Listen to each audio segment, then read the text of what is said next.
My name is Brandt Rydell, and if you haven't heard before, it is my honor and privilege to serve as mayor of the city of Taylor. I'm here to deliver the State of the City address. Not sure how many of these you sat through, but there tends to be some repetition in what mayors say about what the state of the city is, and you can almost predict it. So I thought I'd change it up a little bit. The state of the city is bussin'. Wait a second. I thought there was no way this crowd would understand what bussin' means. You know what bussin' means. Gen Z knows. Anyway, hey, it's extremely good. Strong, resilient, robust, and getting even more so as time goes on. Again, let me see if I can operate this. All right. I serve on an incredible city council. In fact, just a couple of years ago, they were recognized as City Council of the Year in the state of Texas for 2022.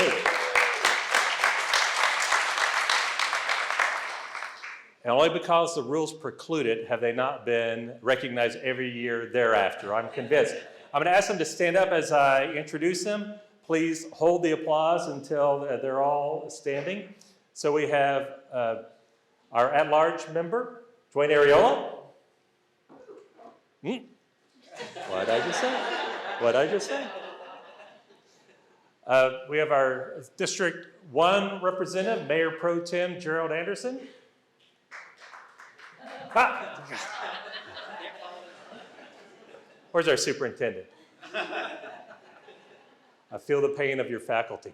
All right, I gotta get the district numbers right. After all this time, I don't. District 2 representative, Mitch Drummond. And District 4 representative, Robert Garcia, is unable to be here. He's out of state right now. But let's hear for this council. Here we go.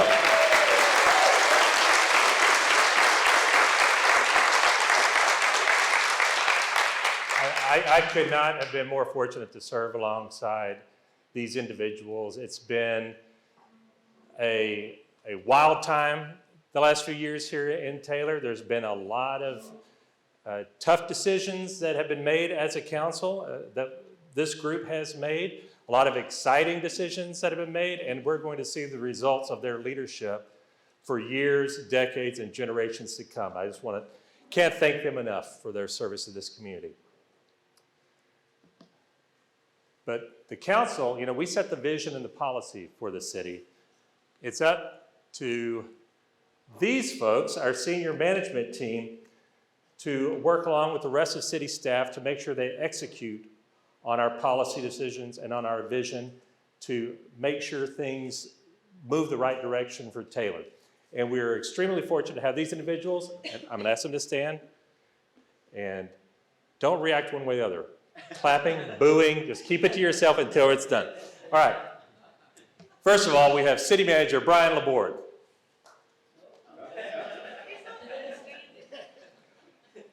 We have Deputy City Manager Jeffrey Jenkins and Assistant City Manager Tom Yantis. Now let's hear it for these three.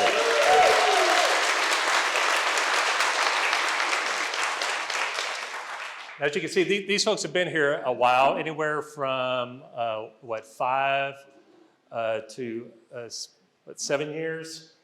And the stability and consistency and familiarity that they bring to the organization, working with this council, has been essential. We could not have achieved what we have without this team. And before I depart this slide, I'm gonna ask Tom Yantis to stand back up, because we have a superstar in our midst. Tom was announced, he'll be recognized later this year, Assistant City Manager of the Year in the state of Texas by the Texas City Management Association.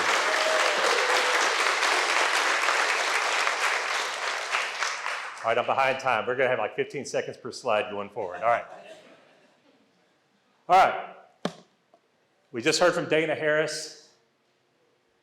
Samsung cannot be overstated, the impact that Samsung is having and will continue to have on this community. Last week they announced the economic impact report, $26.8 billion to this region, and certainly Taylor is feeling the full effects and the benefit of that. Samsung as from day one when we began discussions with you all.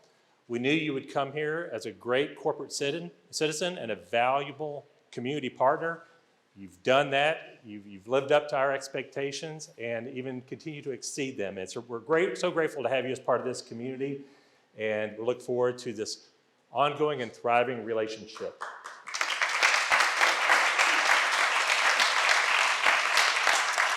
All right, so this past year, number of highlights, and we come to community building. There we go. Just a few highlights. The Fred Curley mural unveiling down on the water tank near the intersection of Main Street and Lake Drive. It was a great time because we're coming right out, well, actually it was kind of in the midst of that big winter freeze. I think we're just thawing out at that point, so it was good to like celebrate and be happy about something, and have Fred to come back and recognize, the fastest man in the world, our hometown hero, Fred Curley. It was a great event. The 4th of July parade and fireworks show that we have every summer.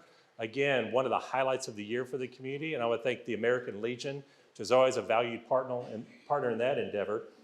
And then a feel-good story, our animal shelter, that I know gets a lot of attention and concern. We're able to do a reconstruction of that facility. Great for our workers there, great for the cats and the dogs, and it's really, it's a wonderful facility. I recommend you stop by sometime and adopt you an animal or two while you're there. All right, I'm going to go through quickly, and I won't read every bullet point off here. I'll try to hit the highlights, but we're going to start off with our Taylor Police Department, led by Chief Henry Fluke. And I want to recognize on the police department a couple of outstanding individuals who were honored for their service. Our Victim Services Coordinator, Priscilla Moreno, was honored as the Victim Services Professional of the Year by the Williamson County Sheriff's Office. So let's hear it for Priscilla. This is one of those positions where we got grant funding to help create this a little while back, and that's continued. And this is a position that's not going away. I mean, we realize the real value that this brings, and we are so fortunate to have someone like Ms. Moreno in that position. Also, Detective Aaron Cook was recognized by Hope Alliance as Officer of the Year. So let's hear for Detective Cook.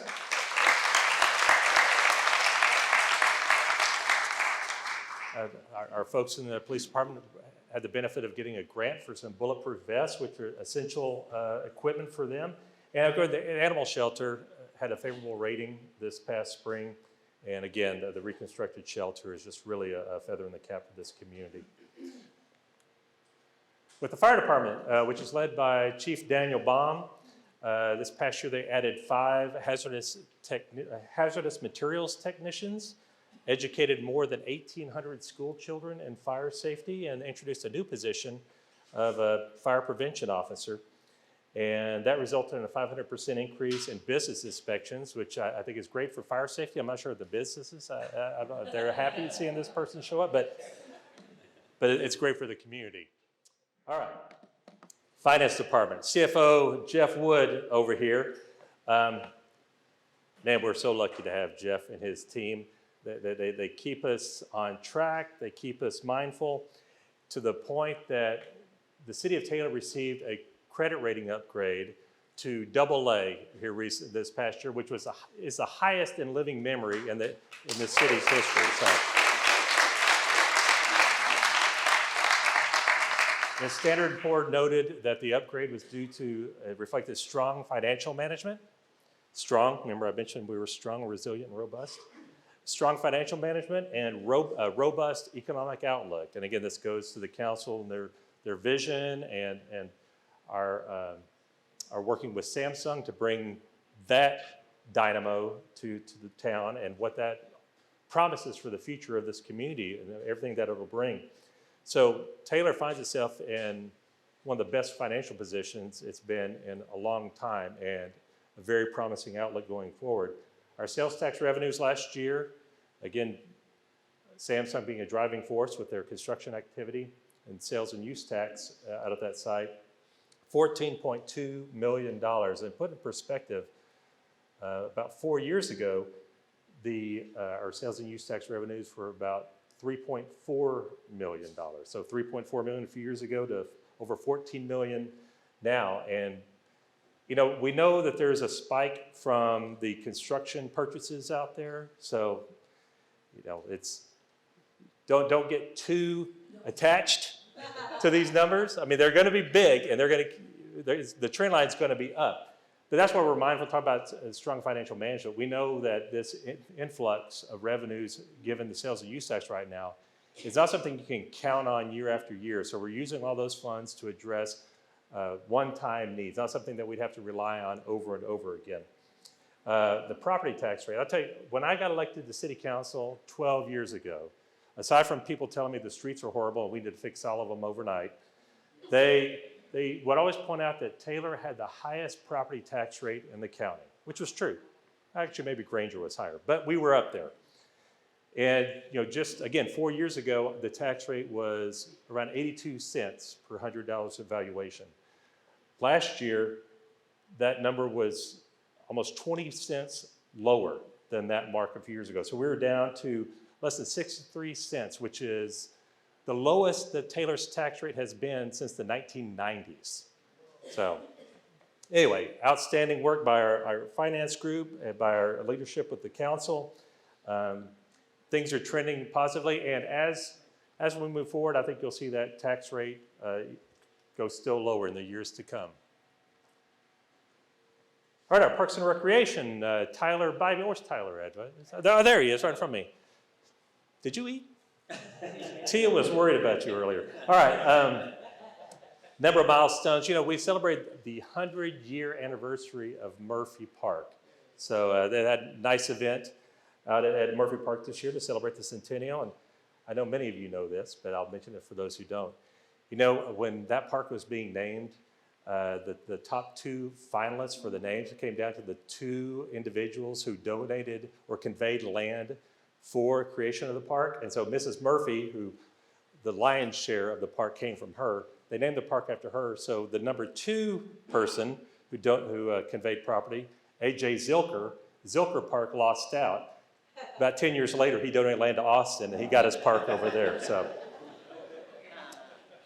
also in Murphy Park, we had the grand opening of the percussion park in a collaboration with Good Life Taylor, and had the soccer mini pitch that opened up as well. And again, partnerships are so invaluable for the city. We worked with St. David's Foundation, the 4ATX Foundation, which is a nonprofit arm of Austin FC, the group called Soccer Assist, and the U.S. Soccer Foundation. In the regional park, they got some attention too. There was some netting in the backstops that needed repair and replacement. We took care of that. And one of the things that we get the most feedback from is our new recreation coordinator position that we created. Tell you what, people love the amount of programming and community involvement that has been triggered by this position, and the work that Ian Davis is doing in that role has just been phenomenal. And we get people who show up at citizen communication all the time to come yell at us at council meetings about all the horrible things we're doing and all this sort of thing. It's nice when we get the folks who show up. It's about the only positive comments we ever get from folks. So they show up to talk about how great the parks are and the recreation programming. So we're always happy to hear that. So let's hear for the parks. All right, development services, growth and development. That's the name of the game in Taylor right now. And our aforementioned award-winning Assistant City Manager, Tom Yantis, he's in the umbrella over this group. But our Director of Development Services, Colin Harrison. Where's Colin? Oh, there's Colin. Let's hear it for Colin.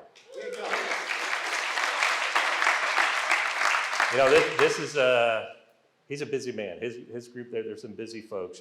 Back in November of 2021, we, as a council, adopted the Envision Taylor Comprehensive Plan. And that was really predicated on 5 big ideas. And this sets the vision for how Taylor should grow and develop over the next 10, 20 years. And this came after about 1.5 years, 2 years of public engagement, of people telling us what was important to them as Taylor grew and developed. And during that process, there wasn't a Samsung that everybody was thinking about, but we're looking at Austin, and we're looking at the Pflugervilles and the Round Rocks and the Huttos and the Mainers of the world, and seeing that Austin growth come out. So, okay, well, as Taylor grows, what do we want that to look like? And as part of this plan were these 5 big ideas. The number 1 was fiscal sustainability and infrastructure. The second was preserving community character. Then an interest in having a diversity of housing stock where you'd have different housing types of affordability, because we know that's a more and more crucial issue here in Central Texas, that housing is not affordable anymore. And also inclusive growth. Make sure that as we grow, everybody gets the benefit from that, and people aren't shoved out because they're just not part of the plan as Taylor kind of enters a new era. And then to be economic resilient, particularly value our local small businesses. So those are the overarching kind of pie in the sky. This is what we want it to be, but how do you make that happen? And you make that happen through things like adopting a new development code, which is what we did this last year. And that's kind of the nuts and bolts. So this will give you an idea of what the new development code does.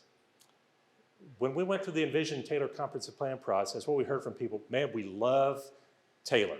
We love the look and feel of Taylor. We love our historic downtown. We love these leafy heritage neighborhoods. We love the connection we feel in Taylor.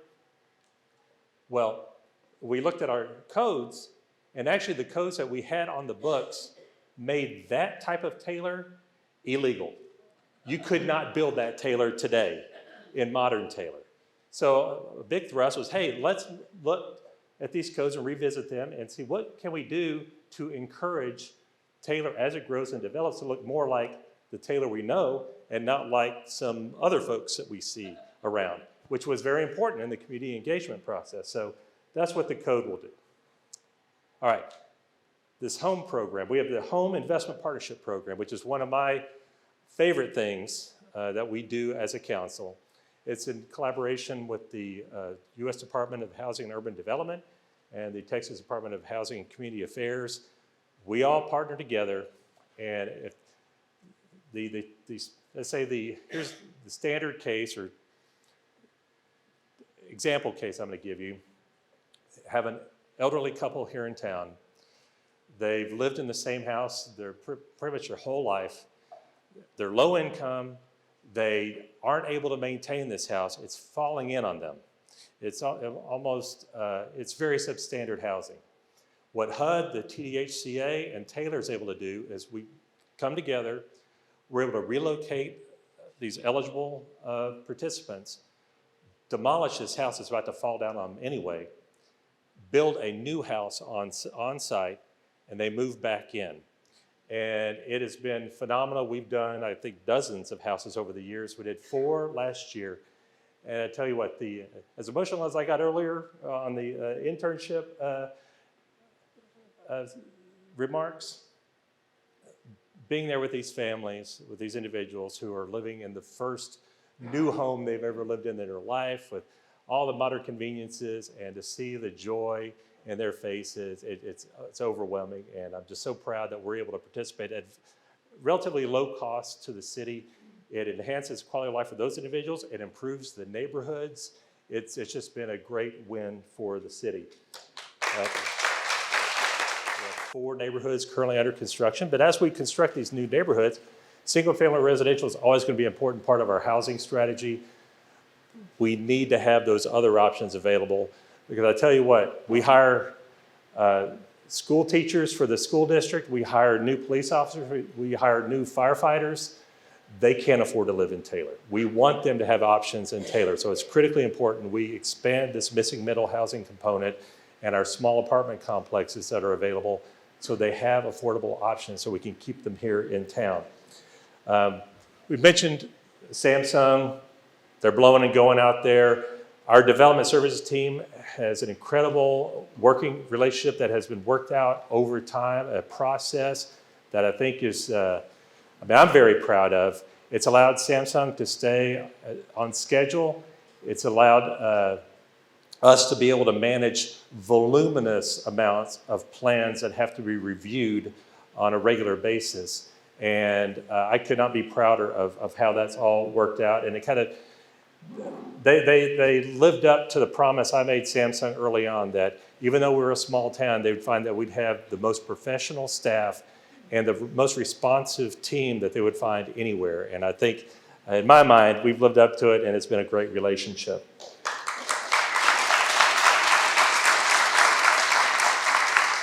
So we've got RCR Rail Park out here. Construction activity continues out there, lots of activity. It tells you something about how Taylor has changed in recent years. You know, there's an industrial spec building out there, several 100,000 square feet. 5 years ago, that would have been headline news. That's all anyone would be talking about. I bet a lot of you didn't even know it's there. I mean, it's sitting next to Samsung, and so no one bats an eye at it. But that's, again, that speaks to how radically changed the dynamics are here in Taylor. I think you all have a map on your table right now. One side should be illustrative of all the development activity that's going around the town. There's a QR code on there because I know it might be hard to see. The QR code will take you to maps you'll be able to blow up and view at your convenience. Public Works, Jim Gray. I don't think, is Jim's with us today? Public Works Director Jim Gray. He's over that and oversees the airport as well.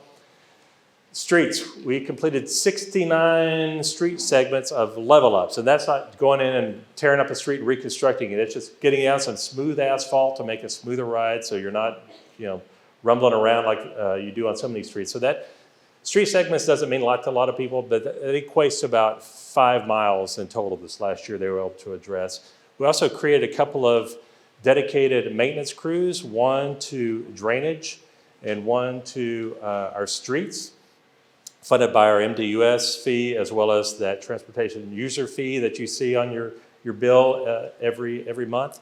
That helps fund that street maintenance crew. They've been able to increase their asphalt patching work. The cemetery, they've been practicing on some of the cemetery roads, our in-house crew and asphalt work there that they can then take out and implement throughout the city more widely. And also in the cemetery, we were able to upgrade our software package there that it's going to help out with the management of the cemetery and things like mapping and those sorts of things. So we're kind of stepping into the 21st century in the cemetery. On the airport, a lot of activity out there. Had a grant for a rehab of our aircraft parking apron, as well as our fuel farm replacement. Had a reimbursement from TxDOT on that. Now on the airport, I'll tell you, for every person who's asked me if we are dramatically expanding the airport to make it a regional airport, for every person who tells me they heard that's happening, there's someone who's told me that we're about to shut down the airport and redevelop that to something else. Neither of which are true. So this is the activity that's happening out there right now. Now, I don't have enough time to recognize every department, everything they've done this year within the city of Taylor, but I would like to ask some of the department heads who are here today to stand up, and then again, I'm gonna have them stand up one at a time, then we'll applaud all together. To the extent they're here, from our library, our director, Karen Ellis, she might be at the library. Then Public Information Officer Stacy Osborne. I don't think Stacy's here, but then we do have our HR Director, LaShawn Grow. Our City Clerk, Donna McLean. There's Diana. Internal Services Director, Nicole Oman. And now we can applaud. There we go.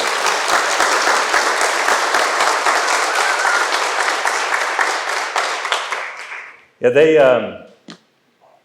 Again, I wish I could have gone into depth in everything they've done, but we just have an incredible city staff. And there's a reason, again, that the city's enjoying the success it has. It's because of the team that we have and the work they're putting in every day. All right, capital improvement projects, or CIP. These are major improvements to our city infrastructure as well as facilities. And last year, the City Council allocated almost $59 million towards these projects. So that includes buildings and facilities like the animal shelter, the airport lift station, which is we're going to fix that up. It's going to allow some further development opportunities along Highway 79. Again, the upgrade of the airport fuel farm and the City Hall and Justice Center initiation. For those of you who don't know, we're taking our old City Hall, it's in a Safeway building. We are taking our municipal court that's in a drive-through bank, and our police station that's in an old beer distributor warehouse, and we are pulling them all together in a new modern facility just south of the fire station there at Washburn and 2nd Street, and have a real, honest to God, City Hall and Justice Center. So that's on the way.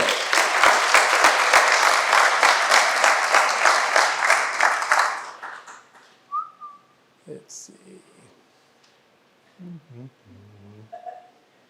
All right, downtown improvements. Our downtown is the heart of the city. In many ways, people feel about, the downtown kind of dictates how people feel about the overall health and well-being of the community. And as a city, I mean, we have a lot of private investment, a lot of great business owners in downtown Taylor. As a city, we want to do our part to help enhance things downtown. So streetscape improvements at 2nd and Main occurred, and we look to do more streetscape improvements downtown over time.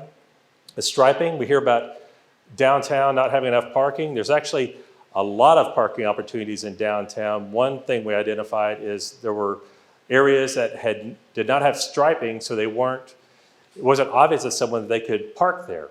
And so just by going in and using paint, and we made a significant increase in the amount of visibly apparent parking options downtown. And also, you may have seen the wayfinding signage that has been incorporated in our downtown as well. And our parks, the Doris Rosenbach Aquatic Center is going to be reconstructed. In fact, our last council meeting, we talked about what exactly that is going to be looking like. We're very excited to make renovations to that pool. The structural integrity of it was just a nightmare. Not dissimilar to what we were seeing at the splash pad in Heritage Square. So we're just going to redo all that and have a brand new aquatic center there that I think you'll find is very much focused on our youth and our young people, to have things for them to do at the aquatic center. Again, TRP, we did the new backstop nets and the repairs. And in Bull Branch, they're getting a new playground out there. That playground it ran its course. It was actually one that we got from the T-Don Hutto detention facility years ago, like back when they used to house families there, which was not a good look. The city was able to acquire that whenever they went away from being family detention, and we put it in Bull Branch Park. And again, it served its purpose, but it's time to upgrade and move on.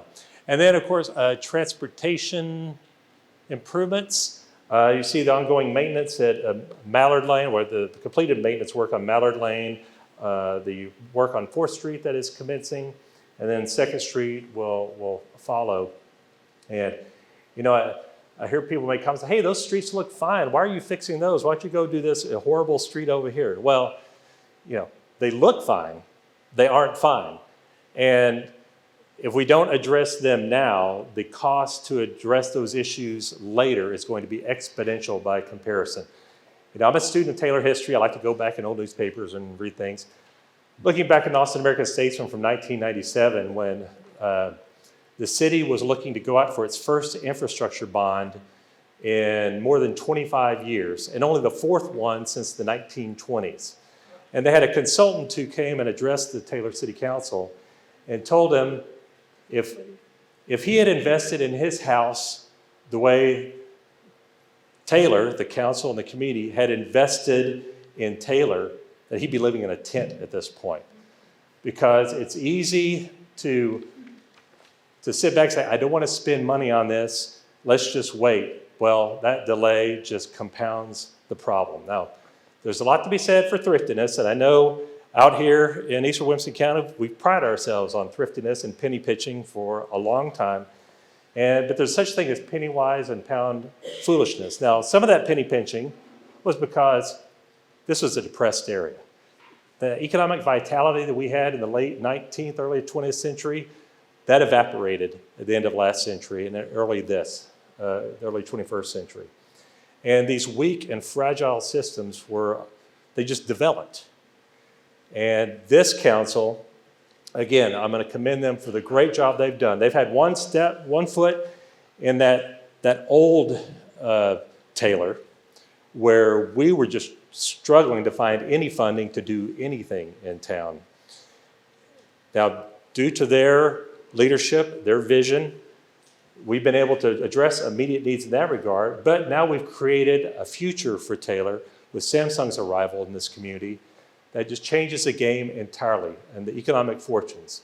And again, we're promoting strong financial management and fiscal responsibility. That's been evident through the council's actions, but also fostering this very robust economic outlook with Samsung's arrival and everything that comes along with that.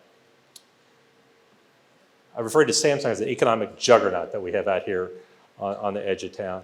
And it is, none of us fully appreciate the impact it's going to have on this community going forward and the economic fortunes of this region. We have a little hint of it, but I don't think any of us can fully appreciate it. And Taylor's economic fortunes are going to be changing dramatically, and that's why I'm so incredibly happy that we have our new president and CEO of the Taylor Economic Development Corporation, Ben White, who's on board, who I think is going to work along with the TEDC board to leverage what we have with Samsung to the benefit of this entire community for job creation, economic growth. We got a superstar. And Mark Thomas did a phenomenal job for us during his time with the Economic Development Corporation. I am fully confident that Ben White and his team will take us to the next level, and I could not be more excited about that.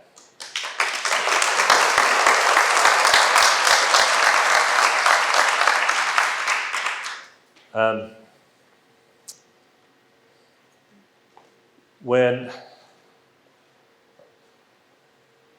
I was fortunate to join the council 12 years ago, following in the footsteps, or right behind, and served on the council, was someone I consider a friend and mentor and an exemplar to me in terms of what it means to be a community servant, and that's former Mayor Jesse Ansira.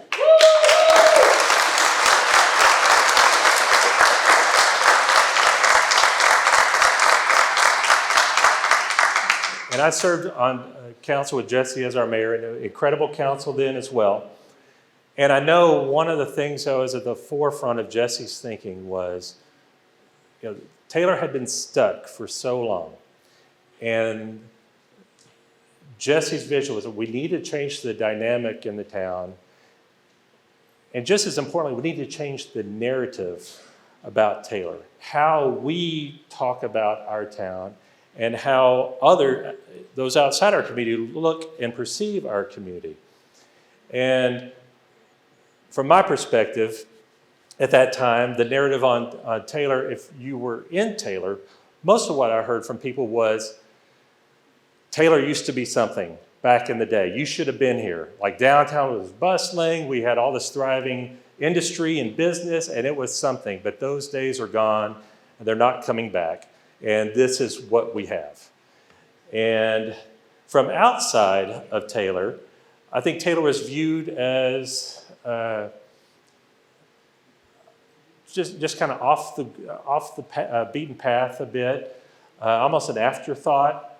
And in some cases, kind of a charity case. You saw all the other communities to our west that were thriving and prospering in many respects, and Taylor just seemed to kind of sit unchanged, and that wasn't necessarily a good thing. Well, that dynamic has changed dramatically. That narrative has changed dramatically. In fact, just a couple of weeks ago, I was with our Williamson County Judge, Bill Rydell, and I don't want to speak out of school, but Judge Rydell speaks out of school all the time. So I don't feel so bad. But he said, Mayor, he said, I don't think there is any city in Williamson County right now that is better positioned for the future than Taylor. And I agree with him. That's a credit to this council, to this leadership team, to the entire city organization, and to this community. I've said it before, this city is about to embark on a golden age, and I could not be more excited to watch it all unfold. Thank you so much.